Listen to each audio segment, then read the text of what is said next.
David Wilson. I'm the programmer. My name is Nathaniel Dye. I'm the designer. My name is Jackson Cumworth, and I am the project manager. Close to half Americans overspend on groceries, causing a large majority of their budget to be eaten up by a simple thing, food. Not being able to save properly for car problems or rent, medicine, or clothes. And that's where CashCart comes in. And CashCart is a grocery budgeting app that allows the user real time to scan items and add them into a virtual list. And they can also set budgets, which allow them to assist them in not overspending when they go to the grocery store. How it works is you set your budget before you even go into the store. You shop for your groceries, you scan the item and add it to your cart. You proceed to checkout. Then you look at your spendings and compare it to your budget and see how much you save. Our features consist of a grocery scanning capability, which allows you to scan the barcode of your food as you go along, adding it to your visible list and making sure that you do not go over your budget, which you can of course change if you deem it necessary. The total will be displayed at the bottom so you know exactly how much you are spending in real time, and you will also be able to remove items in case you do not want it or you go over your budget.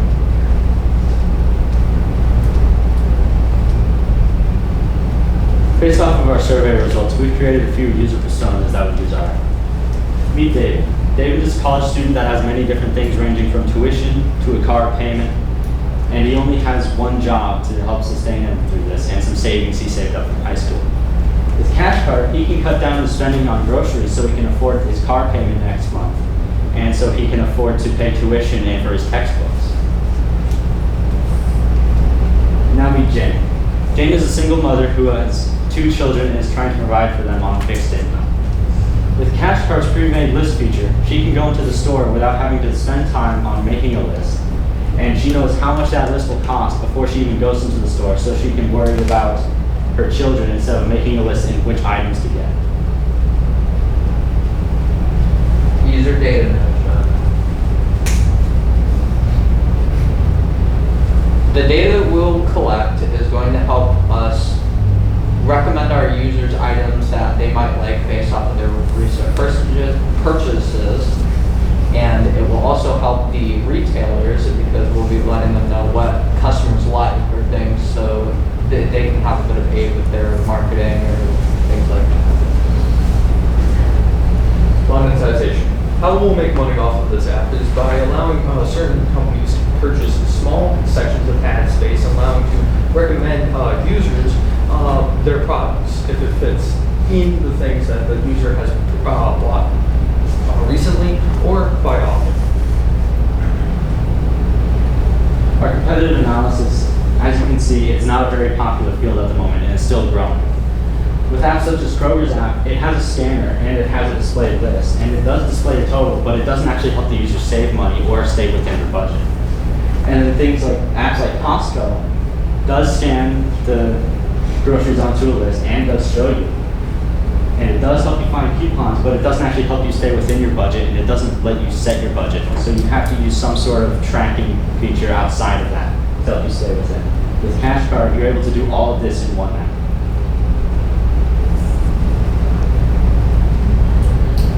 Project strategy.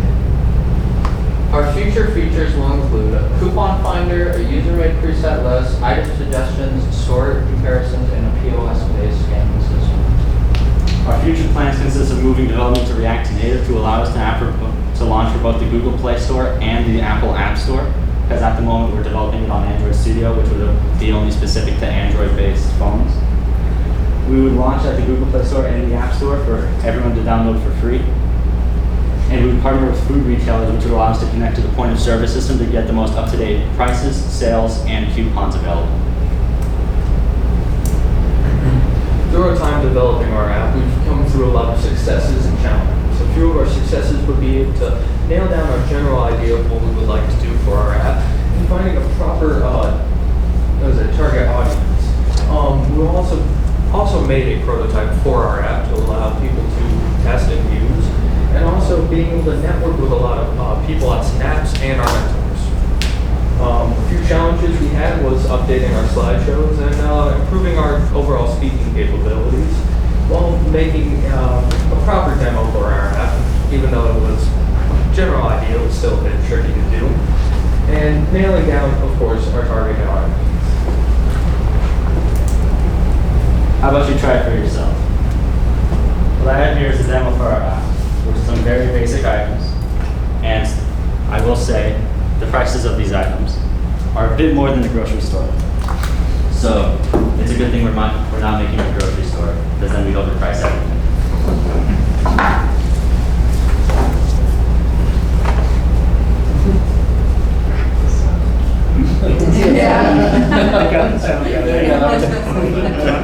It gives you the satisfaction.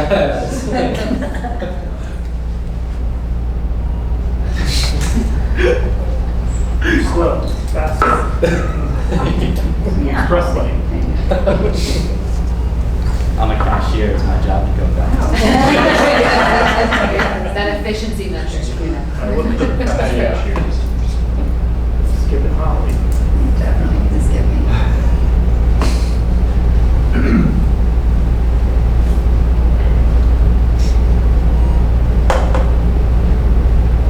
These are the actual prices. No. I changed it a little bit so you can actually reach the budget. This is $5. I would not pay $5 for Go enchiladas. over button, scan another one. Let's do $5. Let's see if we can break it for them. Right. Oh, Nope. Just on over budget. Put it back. Awesome. Very cool. Oh, you got around in there. That's Well, it is a prototype. It's a prototype, you got it. What how are you gonna do this? That's great. I'm gonna cook it.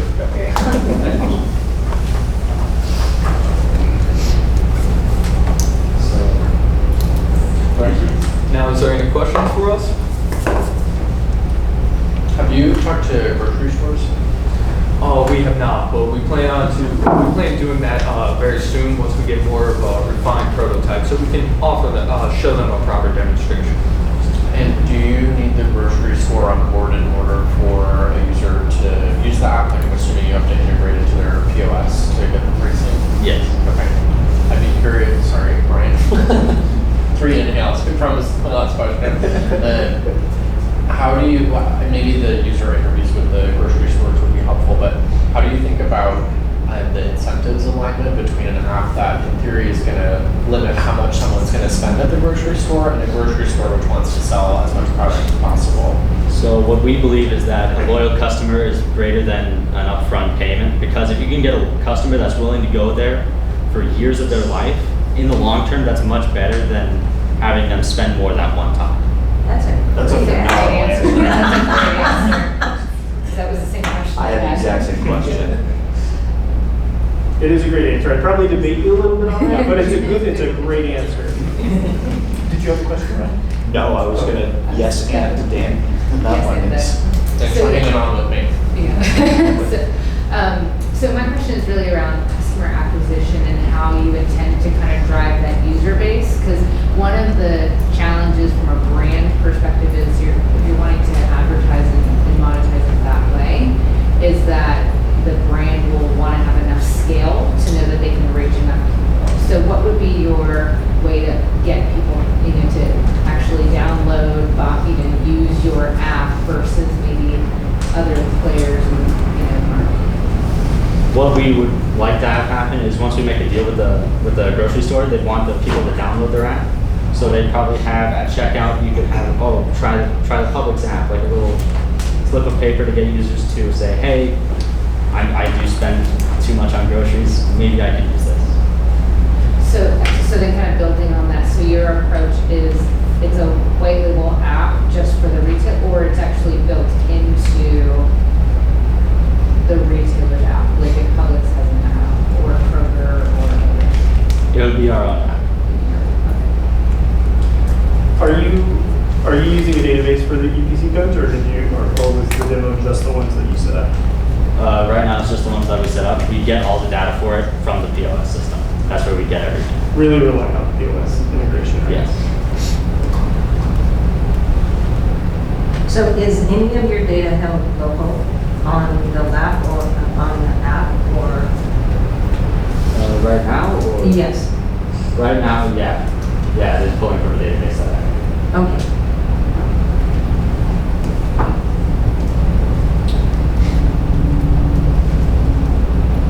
Any other questions? So I do want to applaud you because I have seen your journey and your presentation is amazing. It has come a far way. And again, you use your mentors very well. I do see lots of potential for this product, even to expand into other type of product lines, right? To help out with budgeting. So, yeah, I just wanted to applaud you guys for your demonstration. Yeah, don't be surprised if you talk to Target if they say, we don't want your app, we want to use your idea in our app, right? Helping save money like they do it, right? They give you logos and the things you work at Publish, So they want to help you save money, but maybe not at the expense of stopping you from spending at a certain point, but maybe help you find all the products you need while also saving money.